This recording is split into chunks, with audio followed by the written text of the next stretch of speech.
Political Ideals by Bertrand Russell. Chapter 3. Pitfalls in Socialism.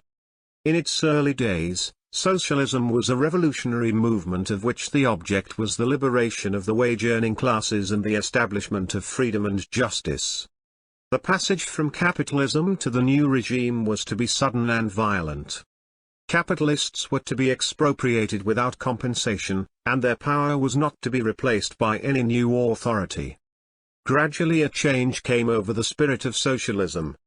In France, socialists became members of the government, and made and unmade parliamentary majorities. In Germany, social democracy grew so strong that it became impossible for it to resist the temptation to barter away some of its intransigence in return for government recognition of its claims. In England, the Fabians taught the advantage of reform as against revolution, and of conciliatory bargaining as against irreconcilable antagonism. The method of gradual reform has many merits as compared to the method of revolution. And I have no wish to preach revolution. But gradual reform has certain dangers, to wit, the ownership or control of businesses hitherto in private hands, and by encouraging legislative interference for the benefit of various sections of the wage-earning classes. I think it is at least doubtful whether such measures do anything at all to contribute toward the ideals which inspired the early socialists and still inspire the great majority of those who advocate some form of socialism. Let us take as an illustration such a measure as state purchase of railways.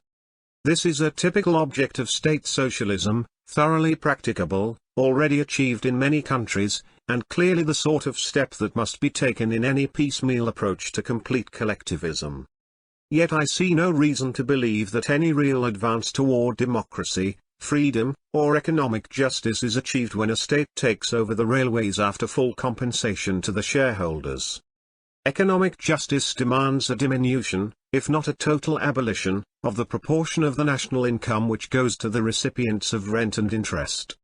But when the holders of railway shares are given government stock to replace their shares, they are given the prospect of an income in perpetuity equal to what they might reasonably expect to have derived from their shares. Unless there is reason to expect a great increase in the earnings of railways, the whole operation does nothing to alter the distribution of wealth. This could only be effected if the present owners were expropriated, or paid less than the market value, or given a mere life interest as compensation.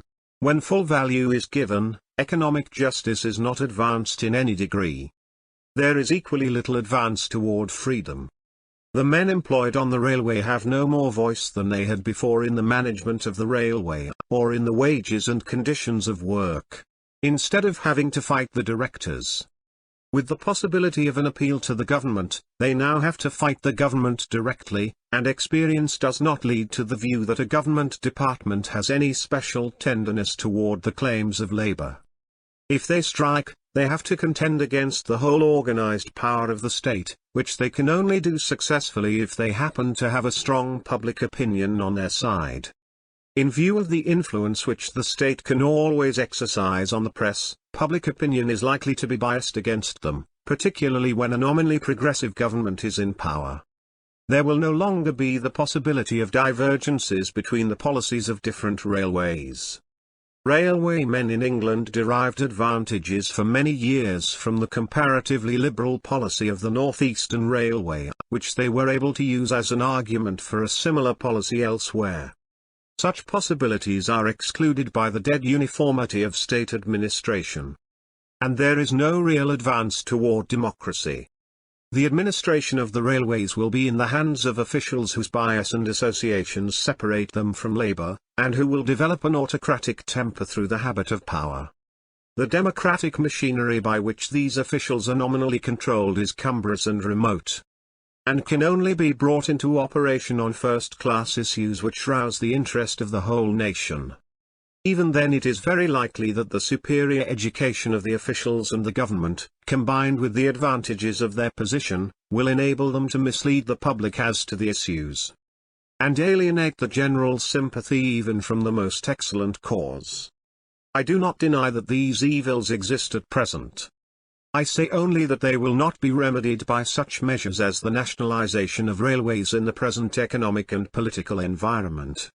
A greater upheaval, and a greater change in men's habits of mind, is necessary for any really vital progress.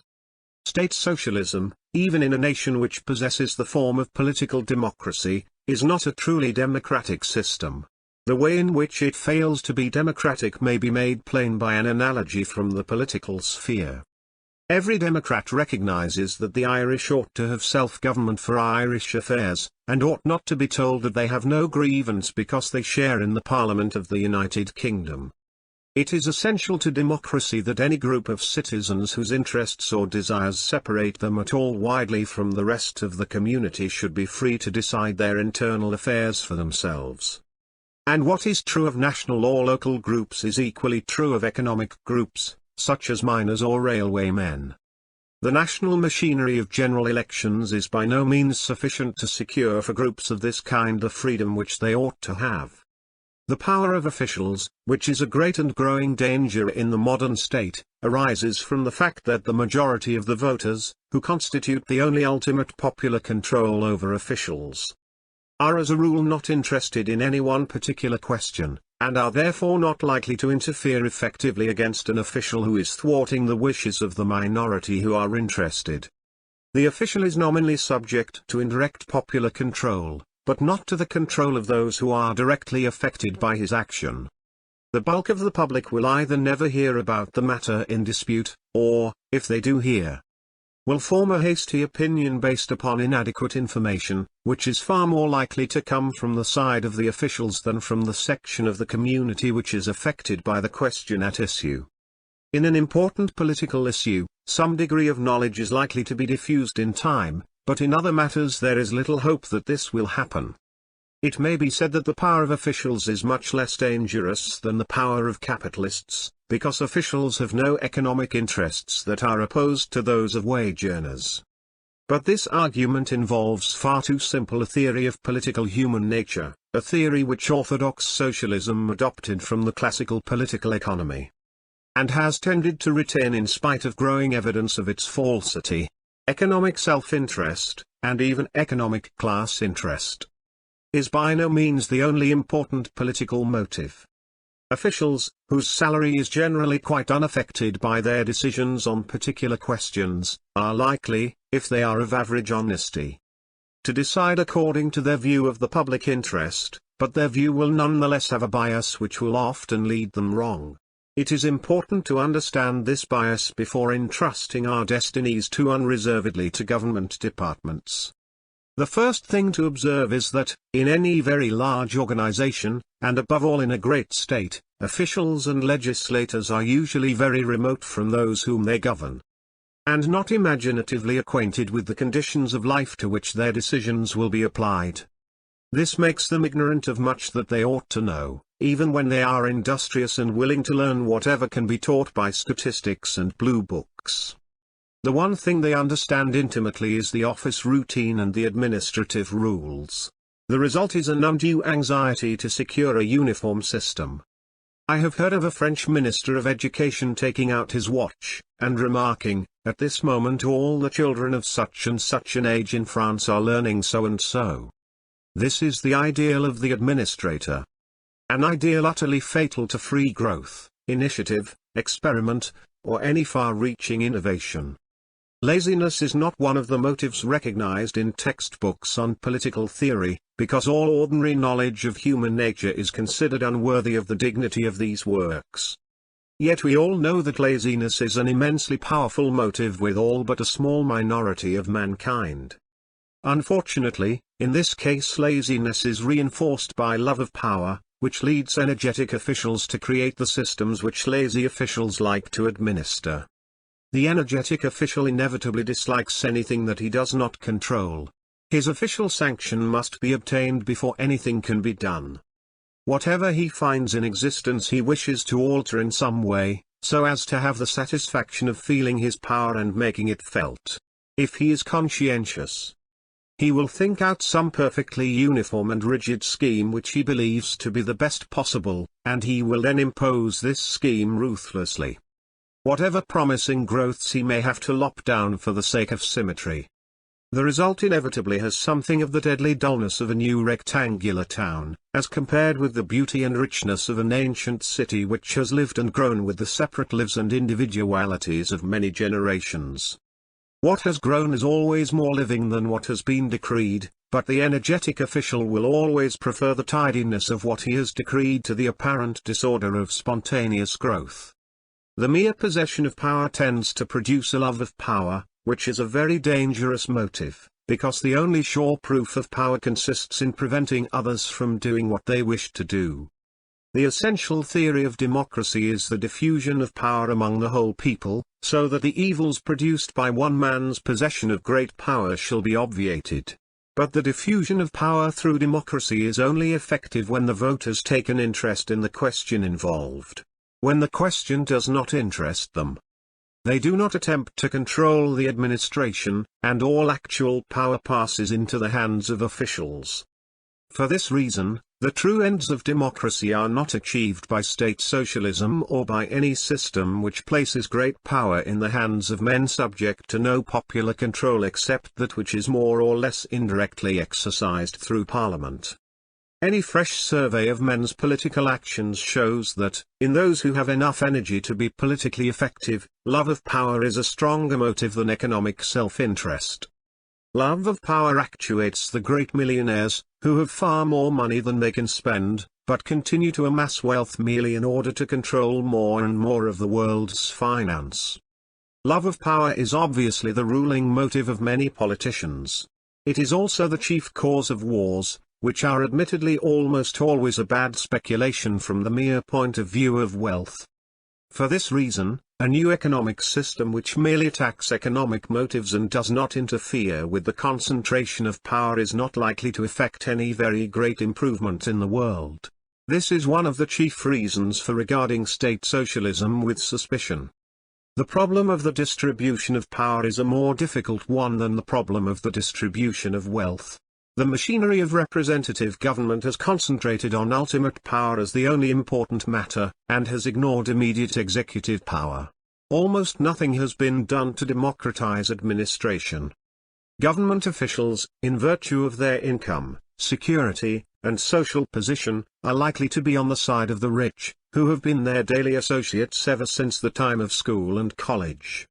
And whether or not they are on the side of the rich, they are not likely, for the reasons we have been considering, to be genuinely in favor of progress.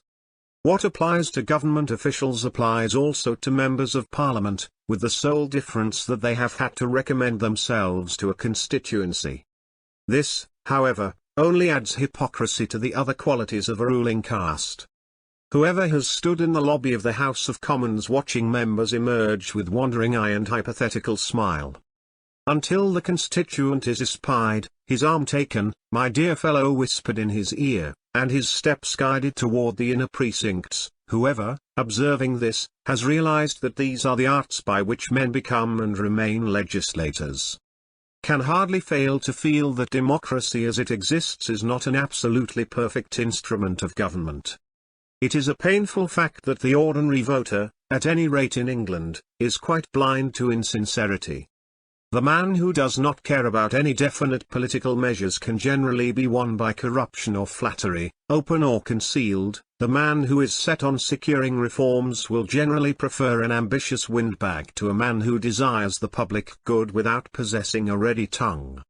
And the ambitious windbag, as soon as he has become a power by the enthusiasm he has aroused, will sell his influence to the governing clique, sometimes openly, sometimes by the more subtle method of intentionally failing at a crisis.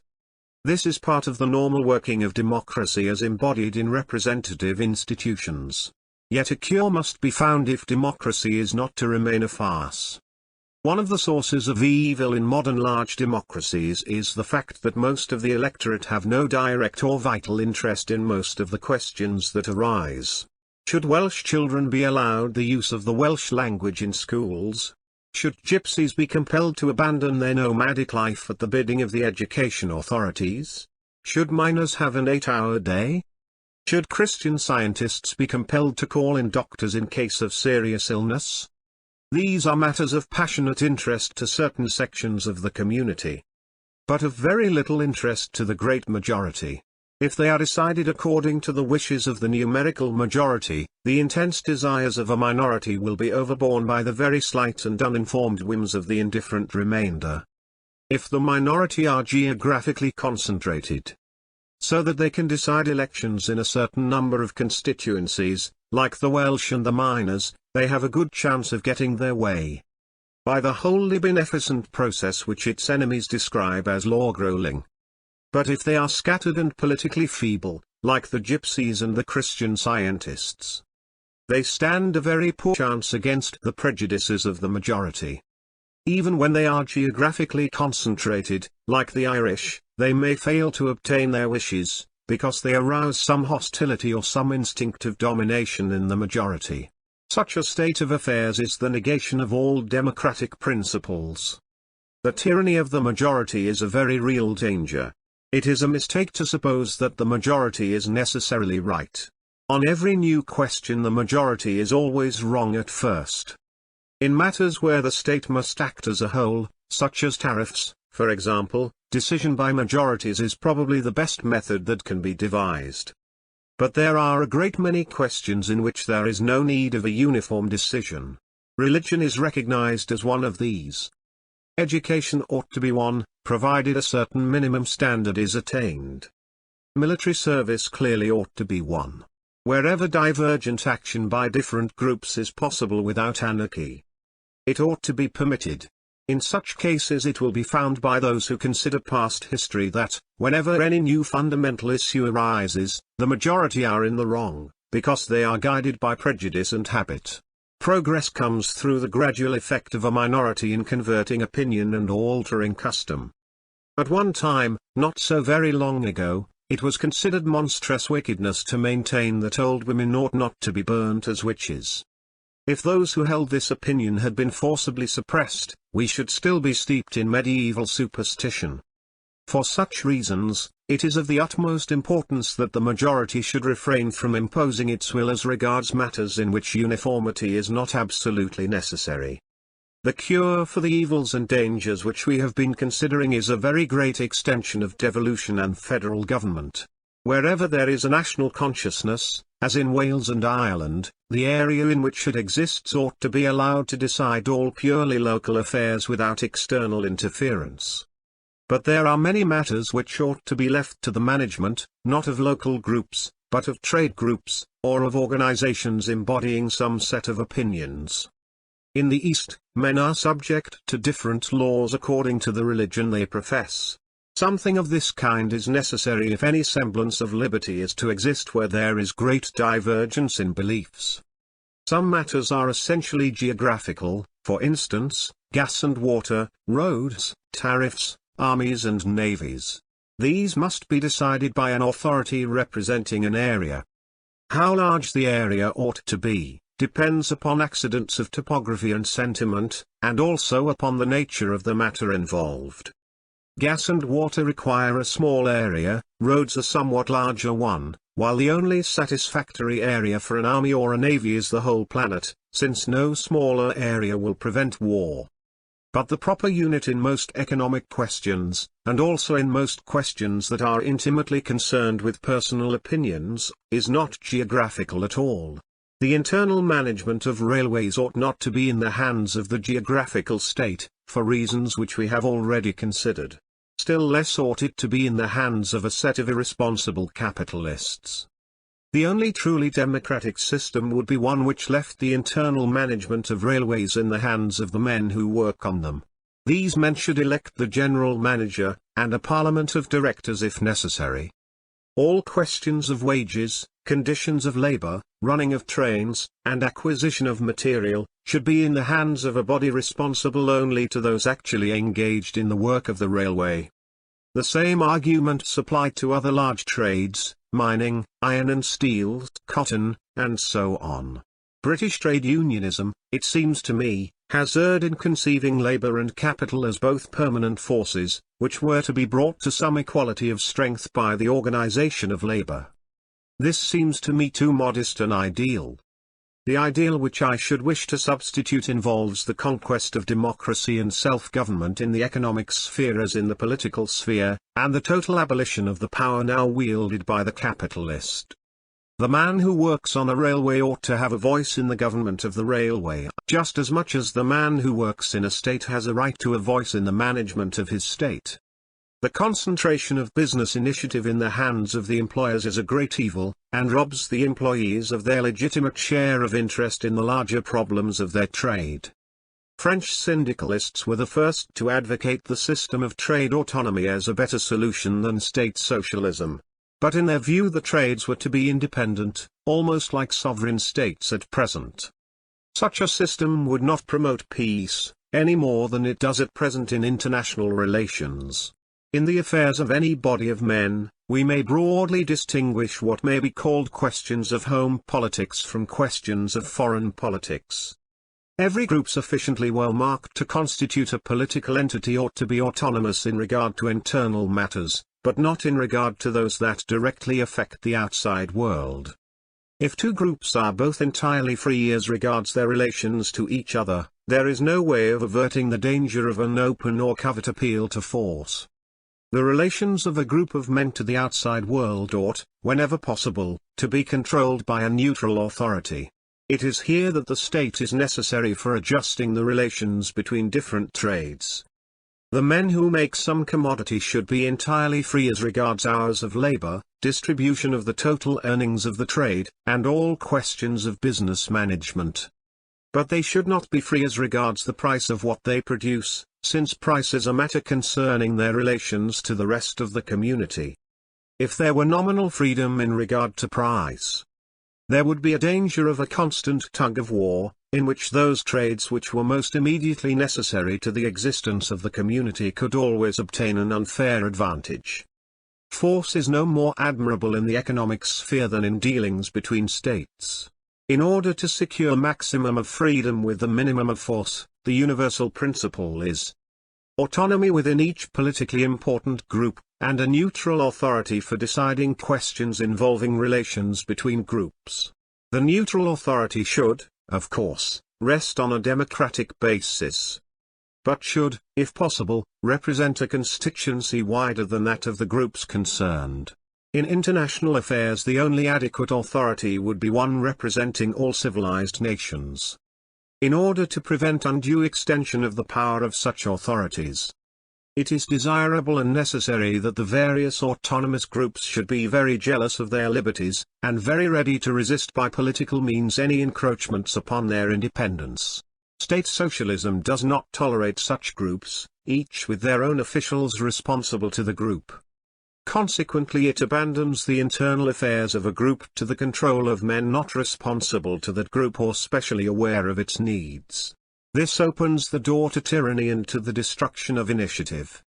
These dangers are avoided by a system which allows any group of men to combine for any given purpose, provided it is not predatory, and to claim from the central authority such self-government as is necessary to the carrying out of the purpose. Churches of various denominations afford an instance. Their autonomy was won by centuries of warfare and persecution.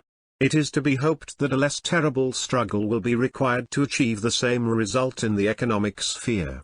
But whatever the obstacles, I believe the importance of liberty is as great in the one case as it has been admitted to be in the other. End of the chapter. Thank you. Thank you.